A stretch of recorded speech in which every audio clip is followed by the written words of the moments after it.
Hermanos, buenas tardes. Los saludo en el nombre del Señor. Les invito con sus Biblias al libro del Éxodo capítulo 20, en el versículo 13. Libro del Éxodo capítulo 20, versículo 13. Y en esta oportunidad vamos a continuar con la segunda parte, la parte final de este mandamiento. En la Escritura dice, en Éxodo 20:13, no matarás, no matarás. Otras versiones lo traducen, no asesinarás. Y hermanos, en esta oportunidad, en la primera parte que voy a tratar de este sermón, quizás el título debería ser, no te asesinarás o no te suicidarás. ¿Y por qué, hermanos, voy a comenzar tratando de este tema en la primera parte? Porque nuevamente se ha puesto sobre el tapete, podemos llamar de esa manera, la posibilidad de que un cristiano se suicide, ¿no? Por ahí se escuchó la noticia de un pastor que se había suicidado, que se había quitado la vida.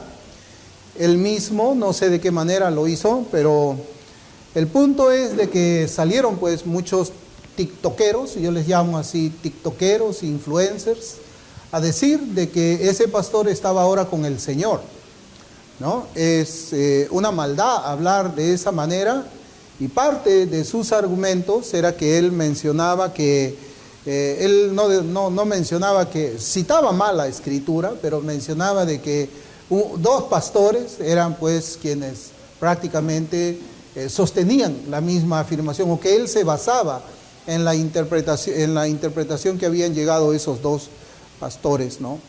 Entonces la primera semana pues habíamos meditado en una primera parte sobre este mandamiento, y hoy con la ayuda del Señor vamos a terminar en una segunda parte. Hermanos, por razones de tiempo es imposible que se pueda exponer cada uno de estos mandamientos en la extensión y en la profundidad que deben de ser expuestos.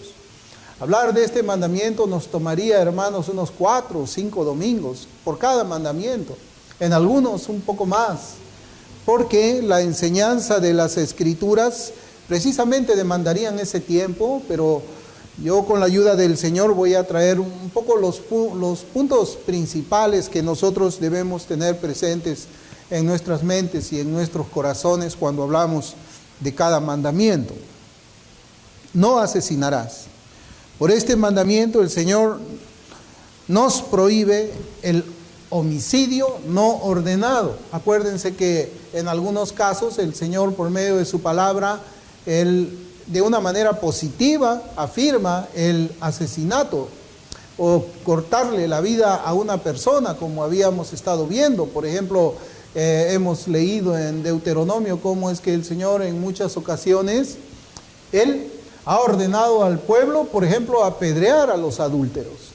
Eso es una sentencia de muerte, y el Señor ordena quitarle la vida a cierta clase de pecadores en el Antiguo Testamento, ¿no? No solo al hijo que es contumaz, también debe ser apedreado en la puerta de la ciudad por los ancianos.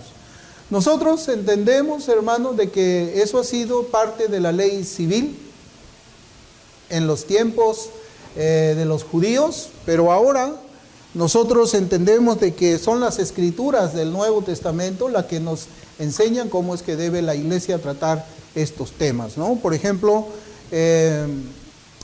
la relación sexual entre un hombre y la esposa de su padre, eso estaba condenado con la pena de muerte en el Antiguo Testamento, pero en el Nuevo Testamento podemos apreciar de que el Señor nos da orden de excomulgarlo de la iglesia. Ya no es un apedreamiento, pero hay un principio ahí.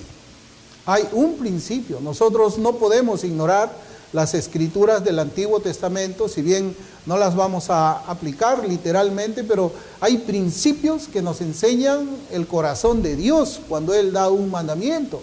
Nos enseñan qué cosa es lo que le desagrada a Él.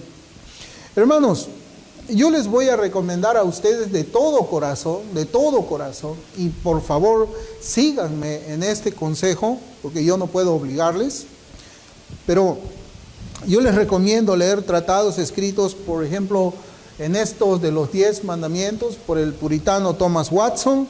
También hay un tratado escrito por A.W. Pink, que lleva el mismo título, Los 10 Mandamientos. No quiero olvidarme de Charles Hodge, él también ha hecho un tratado acerca de los 10 mandamientos.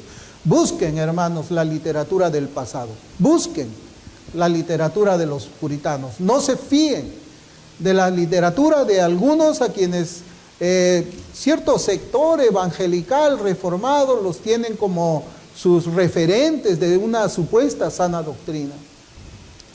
No hay mucha seguridad en los teólogos modernos, no la hay, hermanos, quienes permiten pues la posibilidad del suicidio para una persona que dice que es creyente, algo que los autores del pasado condenaron con todas sus letras. Y una de las cosas que a mí me preocupa muchísimo es que la iglesia no tenga discernimiento, hermanos.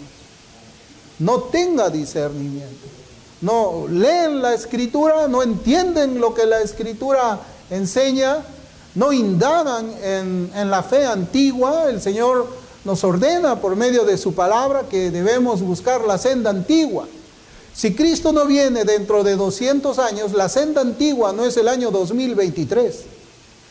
No es el año 2023. Si Cristo no viene dentro de 200 años, o sea, del año 2223, la senda antigua o lo que los creyentes deben de buscar dentro de 2 siglos no es la literatura de hoy día, porque son muchos los predicadores famosos que hierran, hacen errar al pueblo de Dios. Yo entiendo que la senda antigua, hermanos, debe ser primeramente la Escritura, y en segundo lugar debe de ser aquellos autores como los de la iglesia primitiva, pero más sobre todo los reformadores originales y los puritanos, porque ellos fueron los que rescataron la enseñanza de la Escritura cuando estábamos viviendo el tiempo del oscurantismo romano. Entonces, cuando se habla de volver a la senda antigua, si Cristo no viene en 1000 años, una hipótesis que no es solamente una hipótesis negada, podemos decirlo así. Si están viviendo en el año 3023, no busquen literatura del 2023. Busquen literatura del año 1600, 1700, 1800.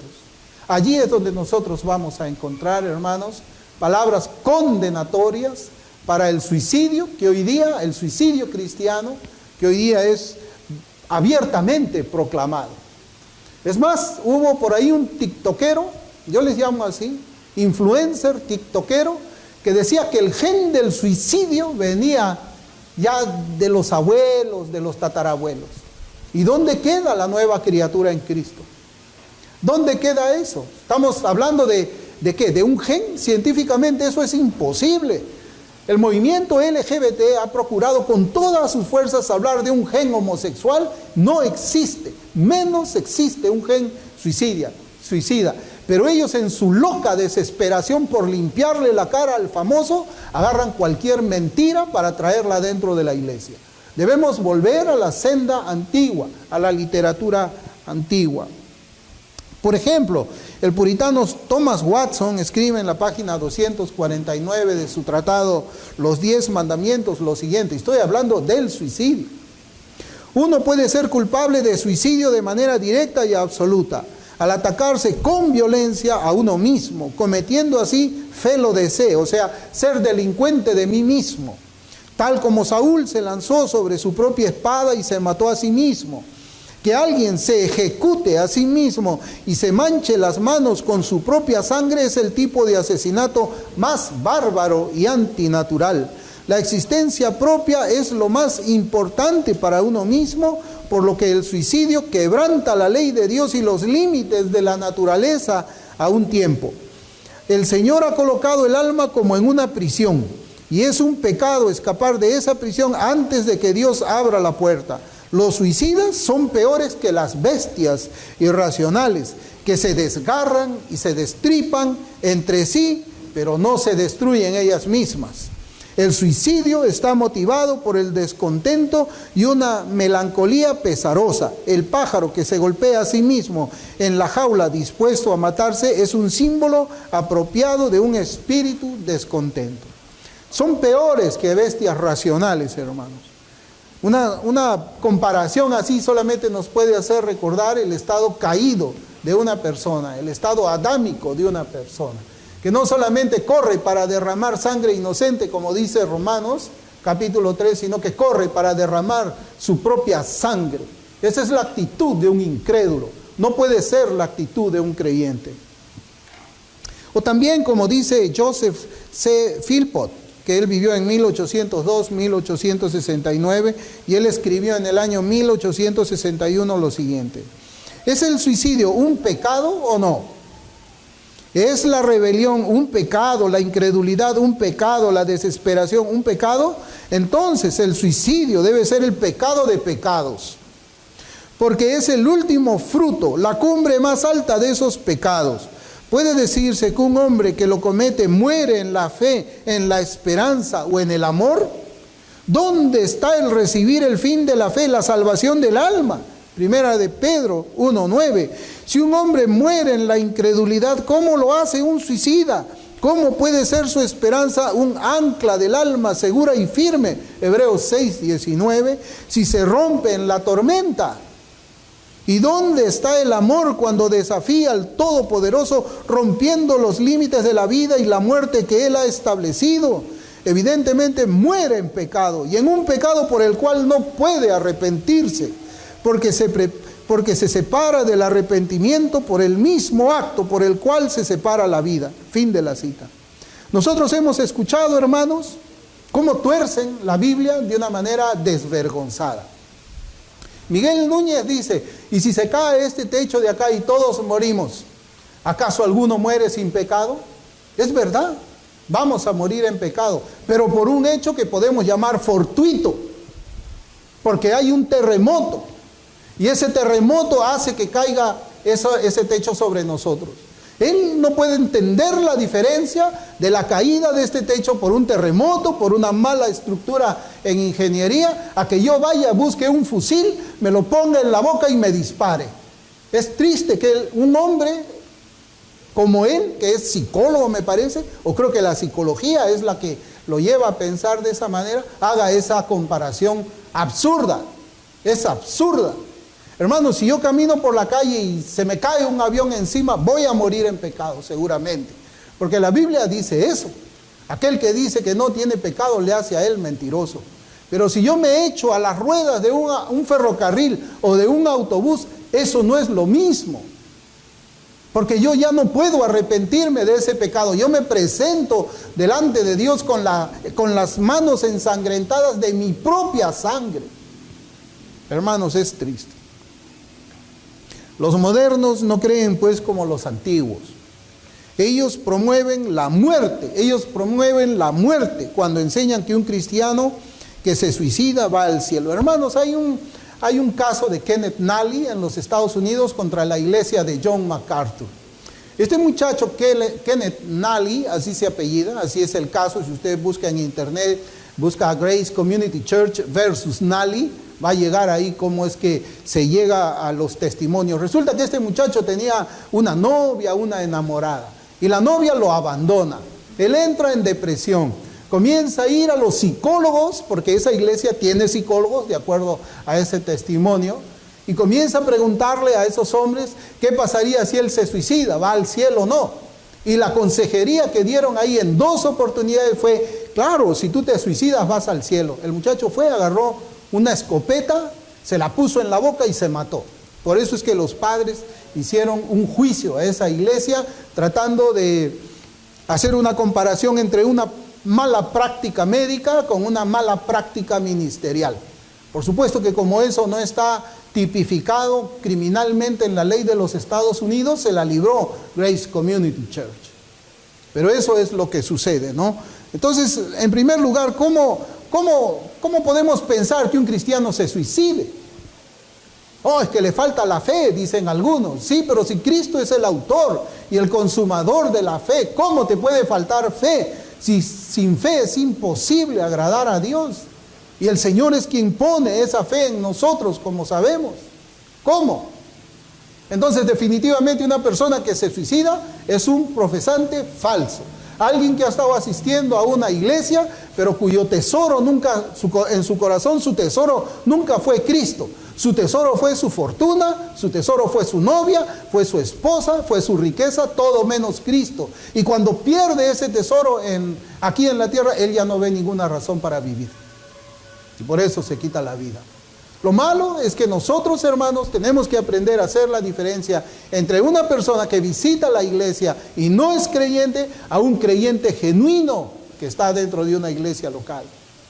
El hecho de que alguien visite una iglesia evangélica por 1, 2, 3 años no lo convierte en un cristiano. Así como yo puedo dormir en una cochera durante 2 o 3 años, eso a mí no me convierte en un automóvil. Eso es lo que tenemos que hacer la diferencia nosotros.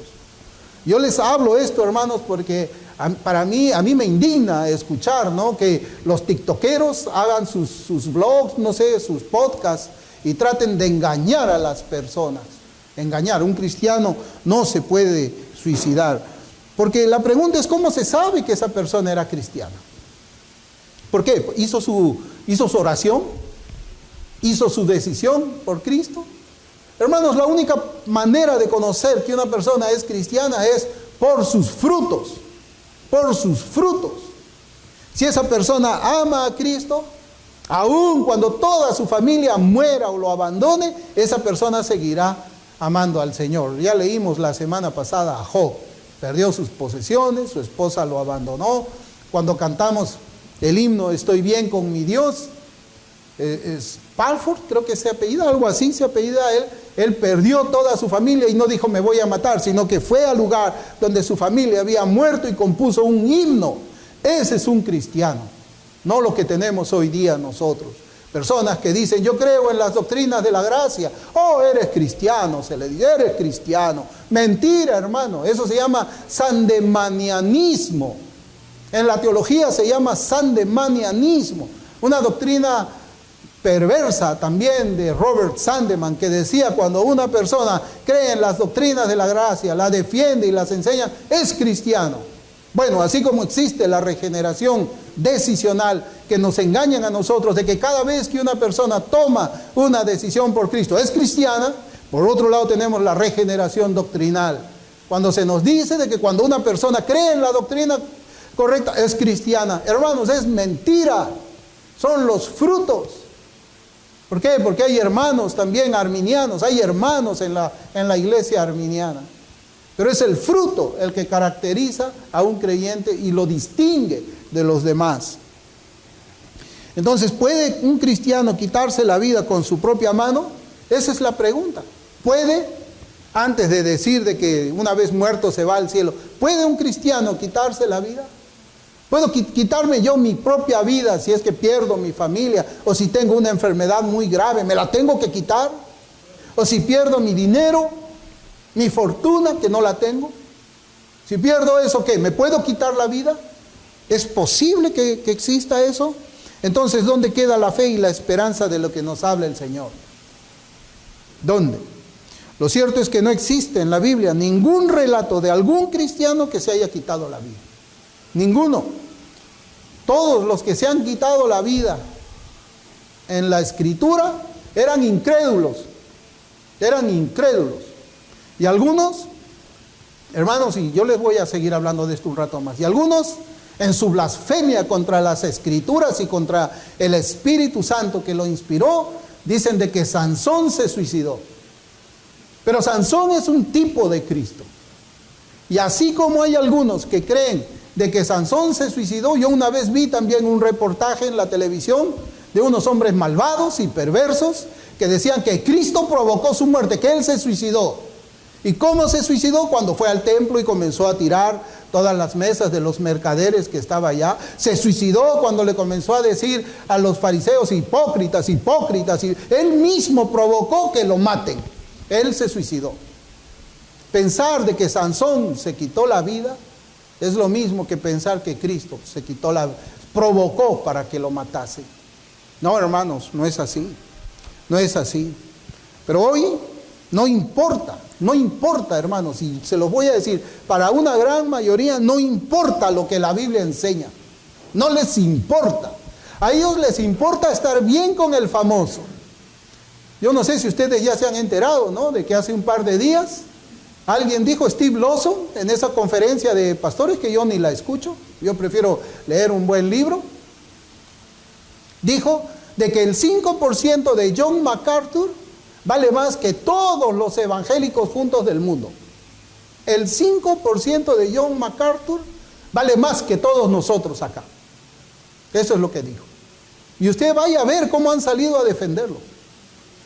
Algunos con una actitud magnánima, han salido a decir, ya pues no se puede negar, ¿no?, la idolatría de ese hombre. Hay otros que tienen esa misma idolatría, pero se muerden la lengua para no decirlo, pero lo sienten y lo piensan en su corazón.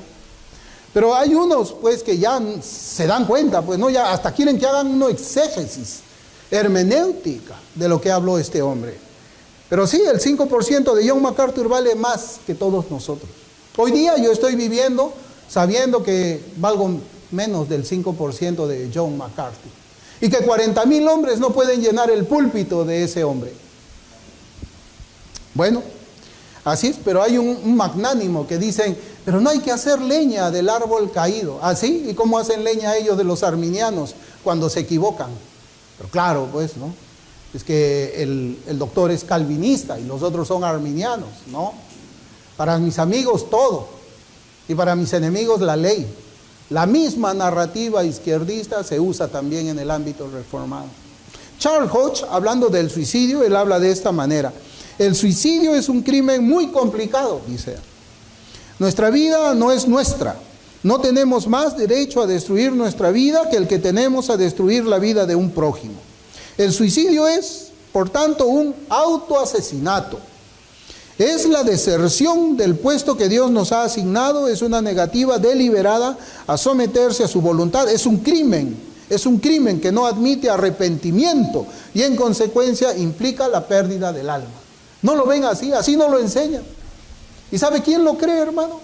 El incrédulo. El incrédulo cree eso.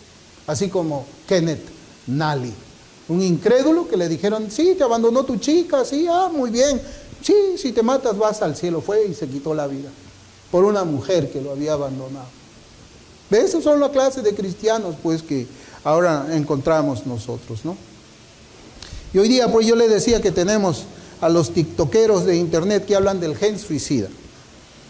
Pero ¿qué hay del versículo que dice que los que estamos en Cristo somos nuevas criaturas?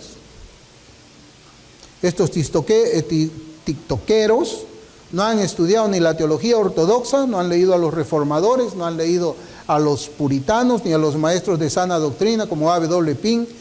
A.W. Pink dice esto en su tratado de los 10 mandamientos. Dice, el suicidio es autoasesinato y es uno de los crímenes más desesperados que se pueden cometer. En la medida en que este pecado impide el arrepentimiento por parte de su perpetrador, está más allá del perdón. Tales criaturas están tan abandonadas por Dios que no se preocupan por su salvación eterna, viéndose pasar a la presencia inmediata de su juez con las manos empapadas en su propia sangre. Esos son los asesinos de sí mismos, porque no solo destruyen sus cuerpos, sino también sus almas. Hermano, usted lea cualquier teólogo del pasado, va a encontrar esto: autoasesinato, sin posibilidad de arrepentirse, y están destruyendo sus propias almas. Hoy día cambió todo, hoy día ya cambió todo. Una vez yo, cuando estuve debatiendo también con un defensor de los nuevos calvinistas este tema, ¿no?, del autoasesinato, yo le cité otros libros, inclusive a Berkhoff, a Juan Calvino, a todos ellos en contra. ¿Y saben qué es lo que me dijo? Pues todos los del pasado están equivocados. John MacArthur tiene la razón, el que se suicida va al cielo. ¿Dónde, hermanos? ¿Dónde? ¿Cómo es que vamos a enterrar tantos años de historia? Esos años de la época dorada de la iglesia. Todo están cambiando, todo lo están cambiando. Están cambiando la definición de santidad. Están cambiando la definición de regeneración, de santificación, de justificación. Nosotros, si es que no vamos a hacer un frente y vamos a luchar contra toda esta corriente impía que está tratando de crear un evangelicalismo nuevo que todavía lleve la etiqueta de cristiano, pues vamos a ser cómplices en eso. O como decía el pastor Ian Paisley, ¿no? Algunos dicen, oh no, yo quiero ir a una iglesia donde haya paz. Ese pastor Guillermo de Lama anda peleándose con todo el mundo. Anda peleándose con los que hablan del suicidio. Andan peleándose con los que hablan acá, allá, aquí. Hermanos, pues el pastor Ian Paisley decía, ¿no? ¿Qué quieren acá? ¿Quieren la paz? ¿La paz del cementerio? ¿Quieren una paz entre muertos? No, el Señor nos ha puesto aquí. Pablo, cuando habla de sí mismo, él dice que es un soldado. Él hace la comparación con un soldado. Yo he sido soldado. Yo también he defendido mi patria y voy a defender el evangelio, hermanos. Aunque esto me cueste la vida. Bueno, la reputación te la va a costar, pero algún día la vida también. Y yo puedo seguir citando a más comentaristas reformados, ortodoxos, pero me apena decir que los tiktokeros prefieren colgarse del saco del famoso nuevo calvinista de nuestros días para hacerse notar entre un rebaño de ovejas ciegas. O no, no son ovejas, las ovejas no son ciegas. Las ovejas oyen y ven, pero al Señor. Y se dan cuenta cuando la enseñanza está equivocada. Entonces ahí yo quiero dejar, hermanos, esta parte del suicidio, que otra vez, como les digo, se está hablando de este asunto. ¿Qué hay de los pensamientos? Los pensamientos de odio hacia el prójimo. ¿Qué hay cuando dice, a mí no me cae este hermano? A mí no me cae el pastor. ¿Qué pasa con eso? La Biblia nos habla también del asesinato en el corazón. Asesinato en el corazón. Y hemos estado viendo eso, hermano. Ya este mandamiento no solamente es agarrar un puñal y clavárselo en el corazón a alguien, es más que eso, más que eso. En Zacarías capítulo 8, versículo 17, dice ahí la palabra de Dios.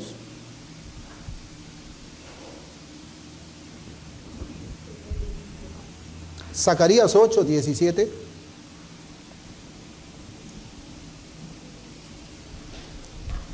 Y ninguno de vosotros piense mal en su corazón contra su prójimo. Ni améis el juramento falso, porque todas estas son cosas que aborrezco, dice Jehová. Ninguno de vosotros piense mal en su corazón contra su prójimo. Y aquí cuando habla de prójimo, está hablando de incrédulos y de creyentes. Hermanos, destruir la reputación u odiar al prójimo en el corazón se considera también un asesinato. Por eso yo le digo, lea los antiguos. Lea, son tratados, hermanos, extensos por cada mandamiento. El Señor aborrece esos pensamientos en los corazones del ser humano. Y es propio que un incrédulo haga eso. Es propio, hermanos, que un incrédulo, una persona sin Cristo, aborrezca a su vecino por alguna manera. Y a veces expresa ese aborrecimiento por medio de actos. Es lógico que un incrédulo, miembro, parte de una familia, aborrezca a su propio hermano, al propio hijo de su propia madre, ¿no? A su hermano. Es propio, porque son incrédulos. Eso, la Escritura lo llama como asesinato. Asesinato. Y se puede esperar estas inclinaciones en los corazones de aquellos que son abiertamente incrédulos.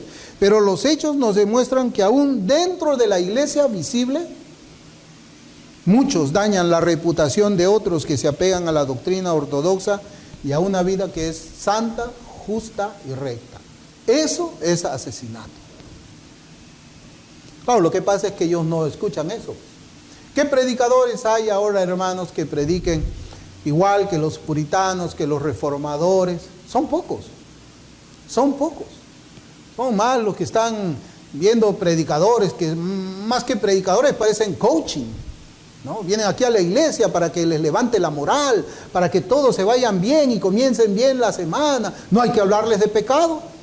No hay que hablarles de pecado porque se pueden resentir con uno y me miran mal y se van y yo no quiero que se vayan, pues, ¿no? Entonces, vamos a hacer aquí funciones de títeres, ¿no? Vamos a hacer un montón de cosas que les guste, que les agrade. No, hermanos, son pocos, son pocos. Yo, por la misericordia del Señor, he tenido pastores, ¿no? Que nunca dirían nada de un 5%, Y el 90% son pastores, yo creo, hasta más fieles que el doctor. Más fieles, más ortodoxos, pero ¿saben qué? Son desconocidos. Son desconocidos. Sí, es verdad, ellos están en Sermon Audio, pero ahí están, ellos no están haciéndose propaganda. Y es más, hermanos, para mí ha sido, nunca me he tomado la foto con un pastor mío. Nunca. ¿Sabe por qué? Me daba vergüenza. Él era tan humilde, tan sencillo, que me daba vergüenza pedirle tomarme una foto con él. Hoy día no es así. En las conferencias creo que está la cola para que te hagan el autógrafo y esas cosas, ¿no? Miren, hermanos, el Señor dijo que del corazón salen los asesinatos. Marcos 7:21. Si usted ha tenido o tiene esos pensamientos, debe saber que el Señor lo considera como un asesinato. Asesinato. Y si acaso ha destruido la reputación de su prójimo con chismes, palabras inventadas y todo eso, debo decirle que no basta solamente con pedirle perdón al agraviado. Vivimos en ese tiempo, ¿no? Perdón, ya perdóname, ya me perdonó, ya te destruí tu persona y todo, ¿no? Y es más, hermanos, si usted se da cuenta, en la Constitución ese es un derecho al buen nombre. La Constitución dice que tenemos derecho a un buen nombre, y por eso es que encontramos de que a veces las personas pues hacen juicios por difamación ahí, ¿no? ¿Y cómo será pues en la iglesia del Señor? Y cuando un juez sentencia y dice, bueno, sí, aquí ha habido difamación, se le sentencia a tantos años de posiblemente prisión no carcelaria, pero al pago de la suma de tanto. Y además a restituir la honra de esa persona, a publicar eso, ¿verdad? Y en la iglesia no es así. Claro que cuando se destruye la reputación de alguien, ningún cristiano va a ir, dame 100 soles, dame $100, ¿no? Pero hoy día no, hoy día se dice, bueno, sí, hablé mal de ti, perdóname, y esperan, ¿no?, que uno les perdone. Hermano, debe haber la restitución. La Biblia habla de la restitución de su reputación, confesando públicamente su pecado, si es que públicamente ha destruido la reputación. El arrepentimiento sin restitución no es arrepentimiento. Lean, hermanos, los tratados de Perkins, creo que es el que habla acerca de cómo debe ser la restitución en estos casos, ¿no? Hermanos, ¿y qué hay cuando tratamos mal a los hermanos o les respondemos con palabras enojadas? ¿Qué hay de eso? ¿Está dentro del 6º mandamiento o no está dentro del 6º? O yo puedo venir y tratar mal a ustedes y, bueno, soy el pastor, pues, ¿no? Eso de repente me da derecho. No, hermano, yo soy una oveja del Señor también, y el Señor en su misericordia me ha colocado aquí. Pero ¿qué hay de esas personas que dentro de una iglesia responden mal, te miran mal? Personas a quienes no quieres acercarte porque ya sabes ya que. Salmo 64, 2, 4, del 2 al 4.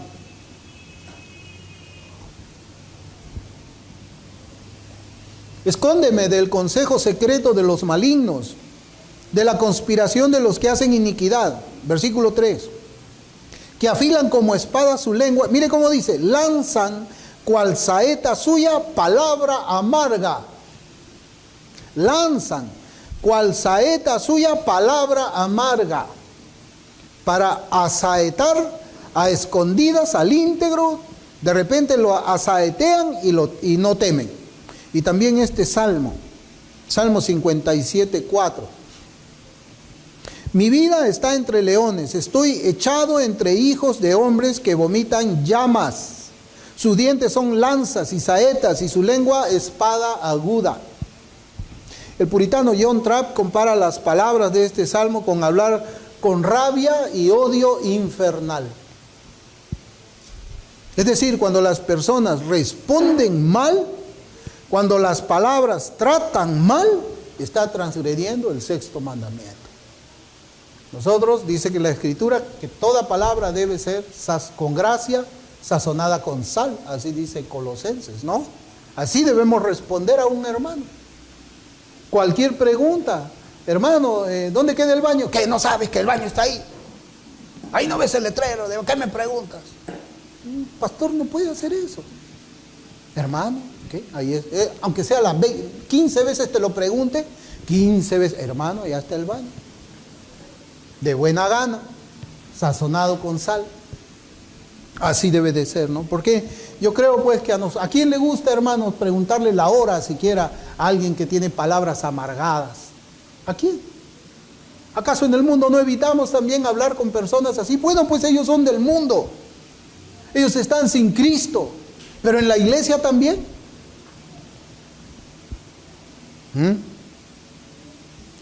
Quizás mis palabras pueden ser tomadas como una exageración, especialmente por aquellos que están acostumbrados a tratar mal a su prójimo. No solamente a la grey del Señor, sino a sus propias familias. Qué feo. Qué feo que el testimonio de un cristiano sea el peor dentro de su propia familia. Pero vayamos a un ejemplo en las Sagradas Escrituras, hermanos. Yo quisiera que abramos las Escrituras también para que vean que yo no exagero nada. 1 Samuel, capítulo 25, versículo 10. Primera de Samuel, primer libro de Samuel, capítulo 25, versículos 10 al 13. Esta es una historia, ya se acordarán del nombre Nabal. Y Nabal respondió a los jóvenes enviados por David y dijo: ¿quién es David? ¿Y quién es el hijo de Isaí? Muchos siervos hay hoy que huyen de sus señores. ¿He de tomar yo ahora mi pan, mi agua y la carne que he preparado para mis esquiladores y darla a hombres que no sé de dónde son? Y los jóvenes que había dijeron a David todas estas palabras. Entonces David dijo a sus hombres: cíñase cada uno su espada, y se ciñó cada uno su espada, y también David se ciñó su espada, y subieron tras David como 400 hombres, y dejaron 200 con el bagaje. ¿Qué iba a hacer David? Lo iba a destripar a Nabal, lo iba a destripar. Pero hermanos, David ordena a sus hombres ceñirse pues para matar a Nabal por su respuesta, por su respuesta. Y aunque no podemos escuchar el tono malhumorado, porque el tono era malhumorado, podemos ir al comentario de Matthew Henry, quien dice de Nabal lo siguiente. Dice: obsérvese su nombre, Nabal, necio, porque eso significa. Nabal se veía muy bajo, no tenía honor ni honestidad, era vulgar y de temperamento irritable. Esa era la característica de Nabal. Un hombre irritable. Un hombre malhumorado, un hombre que le apestaba a todo. No era cristiano, ¿no? Y David había subido a matar, y es su esposa la que lo defiende y evita. Solamente David estaba pidiendo un pan. Y claro, uno puede decir: no te voy a dar el pan, no tengo solamente para mis esquiladores. David no se hubiese enojado por eso. Pero la manera como es que él habló es que enciende la ira de David. Yo supongo que habrán muchos o algunos que se ven a sí mismos como muy altos, ¿no? Y tratan mal a su prójimo con palabras irritables y enojadas. Claro, se creen muy altos, ¿no? En el mundo puede haber esas personas que yo menciono, pero no debe haber los tales en la grey del Señor.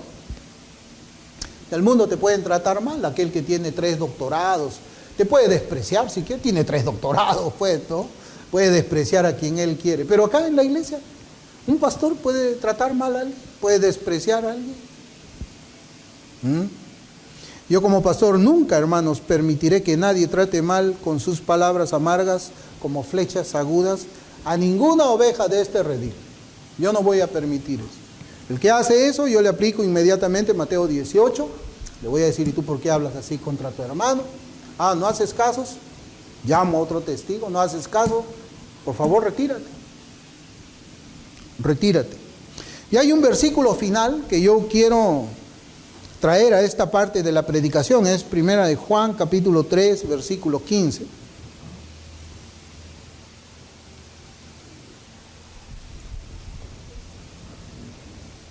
Primera de Juan, capítulo 3, versículo 15, dice: todo aquel que aborrece a su hermano es, ¿qué? homicida. ¿Y cómo se demuestra el aborrecimiento?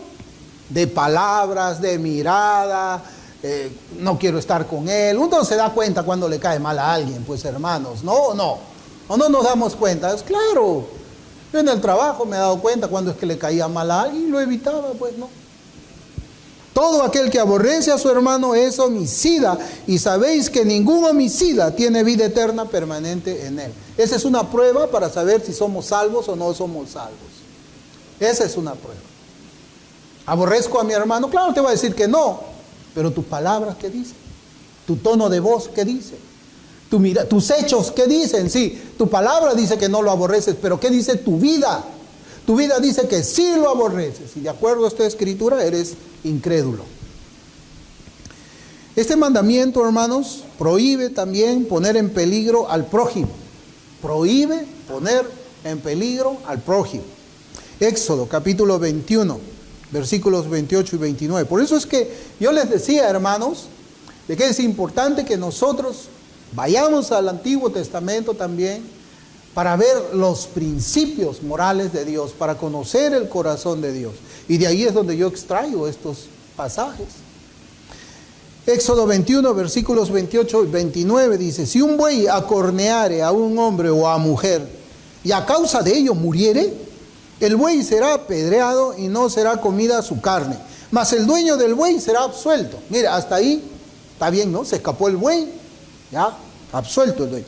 Pero si el buey fuere acorneador, o sea, acostumbrado a ir corneando por ahí, desde tiempo atrás, y a su dueño se le hubiere notificado y no lo hubiere guardado y matare a un hombre o a una mujer, el buey será apedreado y también morirá el dueño. Entonces, ¿qué pasa si tenemos en casa una mascota acostumbrada a morder a las personas? Ahí está la aplicación que tenemos que hacer. El Antiguo Testamento me enseña eso. ¿Qué pasa si yo tengo un pitbull que está acostumbrado a salir y morderle a los viejitos? ¿Qué pasa ahí? Soy culpable de homicidio, hermanos. Soy culpable de homicidio porque mi responsabilidad es eliminar esa mascota. Eliminarla. Pero en esta era del animalismo, ¿no? Las personas prefieren salvar la vida del animal que representa un peligro para las personas. Prefieren esa vida a una persona que ha sufrido heridas por causa del ataque de un animal. Entonces, cuando usted ve en las noticias eso, ¿no? De que aún, pues yo he visto noticias, hermanos, que realmente indignan, ¿no? Sale el perro, ataca al niño, y el dueño, para salvar al perro, se lo lleva a otro lugar, niegan que el perro está ahí, y pues la policía no hace nada tampoco. Veamos otro pasaje. Deuteronomio 22:8, por favor, también. Tenemos que evitar poner en peligro al prójimo. Deuteronomio 22:8, pero yo voy a leer, hermanos, de la Biblia de las Américas, que tiene una interpretación un poco más clara. Deuteronomio 22:8 dice, en versión de la Biblia de las Américas: cuando edifiques casa nueva, le harás un muro a tu azotea, para que no traigas culpa de sangre sobre tu casa si alguno se cayere de ella. Entonces, si usted construye algo, ¿qué es lo que tiene que hacer? Ponerle su muro, ¿no? ¿Cómo le llaman eso? ¿Cerco? ¿Un cerco? ¿Cómo le llaman eso que construyen la azotea para evitar que alguien se caiga? ¿Una reja? ¿Algo? ¿Cómo? ¿Una qué? Baranda, ¿no? Una baranda, algo para evitar que las personas se caigan. ¿Por qué? Porque el mandamiento nos ordena también a cuidar la vida y la integridad. No matar significa preservar la vida. Hacer todo lo posible para preservar la vida. ¿Ya? Y eso se hace por medio de prevenir situaciones que pueden causar heridas y hasta la misma muerte dentro de nuestra casa. Entonces, si tenemos así una tapa, ¿no? De un buzón así, que está media rajadita, y puede venir una visita y lo pisa y se rompe la pierna, ¿qué es lo que tenemos que hacer? Arreglarlo. En cierta oportunidad yo había conversado con un político y ellos dicen, pues no, la religión, nosotros no queremos saber nada de la religión, y creo que les conté. Y yo le decía, pero si los legisladores se han copiado casi todo de la Biblia. Por ejemplo, esa ley de tránsito que dice en zona escolar no transitar a más de 30 kilómetros por hora. ¿Por qué ponen límites a la velocidad? ¿Por qué no podemos pasar con el carro a 100 kilómetros por hora al frente de un nido de niños de 4 años? ¿Por qué? Porque hay que preservarles la vida. Hay que cuidar la vida de los niños. Entonces, si tú vas a manejar con tu carro por ahí 20 kilómetros por hora, porque si aparece el niño corriendo, tú tienes la capacidad inmediata de poder frenar tu carro y evitar una desgracia. ¿Y de dónde sale eso? No matarás. Preserva la vida. De ahí sale. Y ese político se quedó un poco pensando, ¿no? Es que a veces los pastores, como yo les digo, leen la Biblia, no estudian la Biblia, no leen a los antiguos y no se dan cuenta que vivimos rodeados de muchas leyes que han salido extraídas de las Sagradas Escrituras. Así que los políticos usan la Biblia. Cuando usted lee el Código Penal, sale de la Biblia también. O el Código Civil sale de la Biblia muchas cosas. La Biblia es antigua. ¿Quién se copió de quién? Finalmente, hermanos, llegamos pues al acto mismo del homicidio o el asesinato, ¿no? El cual ha sido previamente meditado, planeado en el corazón de un malvado. Nadie asesina, hermanos, de casualidad, ¿no? El asesino siempre planea. Planea el arma, planea el momento y planea la circunstancia, planea su fuga, planea muchas cosas. Eso es lo que nosotros entendemos, ¿no? Es como dice Santiago, ¿no? Primero todo se forma en el corazón y finalmente uno ejecuta el pecado. Pablo menciona lo que hemos estado compartiendo hasta ahora con las Sagradas Escrituras. Yo ya les había mencionado también en Romanos 3, capítulos 14 y 15. Su boca está llena de maldición y de amargura. ¿Ves? Para que recordemos, hermanos, que no puede haber alguien que conteste mal, amargamente dentro de la iglesia. Pero mire cómo dice el versículo 15. Sus pies se apresuran para derramar sangre. Por eso es que no existe el autoasesinato como parte del cuerpo de Cristo, ¿no? Y aquí se junta pues la boca llena de amargura con los pies que derraman sangre. Pero la Biblia nos enseña que los culpables de asesinatos no son necesariamente los perpetradores de esos hechos pecaminosos. O sea, no necesariamente el que clava la espada es el asesino. Y acá hay que mirar esto muy bien, ¿eh? Un ejemplo lo vemos en el rey David. David asesinó directamente a Urías, el marido de Betsabé. ¿Lo asesinó directamente? No. Pero él es un asesino. Cuando usted lee, cuando Natán va y le dice, tú eres ese hombre, le dice. David puede haber dicho, pero yo no lo maté. No, sí, tú lo mataste.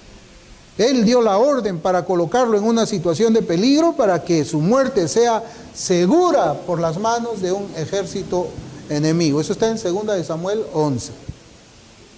Otro ejemplo lo encontramos en el malvado rey Acab, donde él se hace el ciego, se hace el que no ve, el que no mira, el que mira para un costado, aunque sabe lo que está ocurriendo en el otro lado.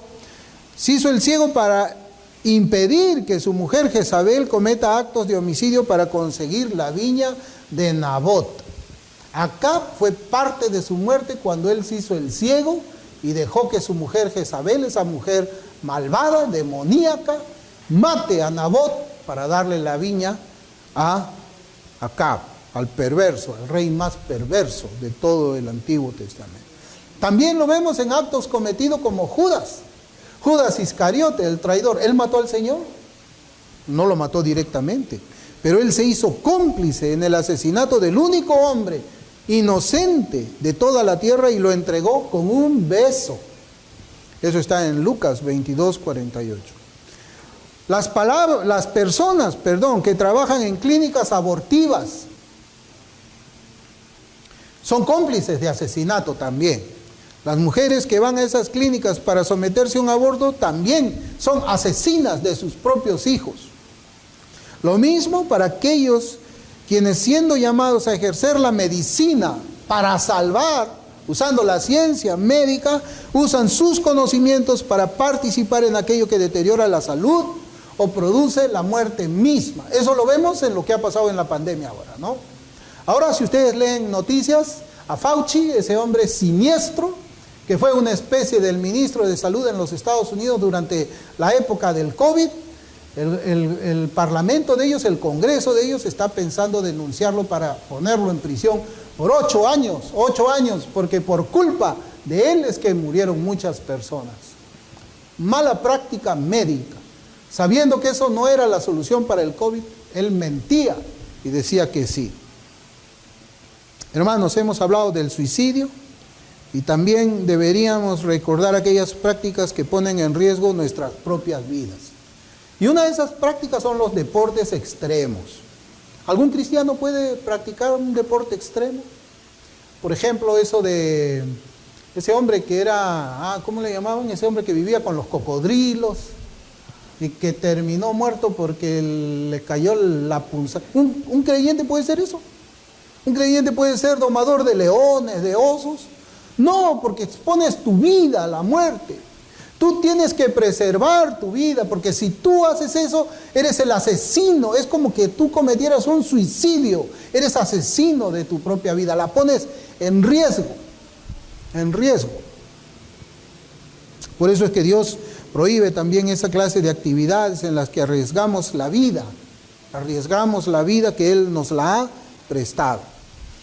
Y aquí, hermanos, debemos detenernos para meditar en todo lo que ha sido expuesto en este día y en el domingo pasado y preguntarnos, ¿cuántos asesinatos hemos cometido nosotros delante de Dios? Piense usted en su mente. Por eso es que es el tiempo para acercarnos al trono de gracia como lo hizo Bartimeo. Bartimeo, el ciego, y clamar a Cristo: Jesús, Hijo de David, ten misericordia de mí, reconociendo que somos dignos del castigo divino por haber transgredido su mandamiento. Es el tiempo para mirar al justo y misericordioso Señor y no tener la actitud soberbia del religioso destituido de la gracia salvadora, sino como la del publicano, golpeándonos el pecho y suplicando al Cristo que sea propicio a cada uno de nosotros. Que el Espíritu Santo pues traiga a la memoria y al corazón nuestro los pecados que necesitamos llevar a la cruz, ya sea por primera vez para conocer la gracia del perdón o para renovar nuestra comunión con nuestro Padre que está en los cielos. Porque estando en pecado, nuestra comunión está rota. Está rota, y si morimos así, debe ser una vergüenza llegar delante del Señor. ¿Con qué cara lo vamos a mirar? Si es que no hemos querido arrepentirnos rebeldemente, abiertamente, de los pecados que hemos enumerado estos 2 domingos y los domingos anteriores. Yo no estoy predicando los 10 mandamientos, hermanos, para que ajustemos nuestra vida, y sino como una manera de que nosotros podamos reconocer a través de ellos que Dios nos ha salvado. Porque si bien nosotros no hemos asesinado a nadie, eso nos pone fuera de la cárcel. Un incrédulo, hay muchos incrédulos que no han matado a nadie. Eso hace que ellos no vayan a la cárcel, pero no los pone en el cielo. No los pone en el cielo. Nosotros como creyentes entendemos ahora qué cosa es lo que Dios demanda de ahí. Y no solamente lo entendemos por la gracia iluminadora del Espíritu Santo, sino que ese mismo Espíritu nos mueve a nosotros a obedecer todo lo que hemos estado exponiendo hasta este momento. Vamos a orar.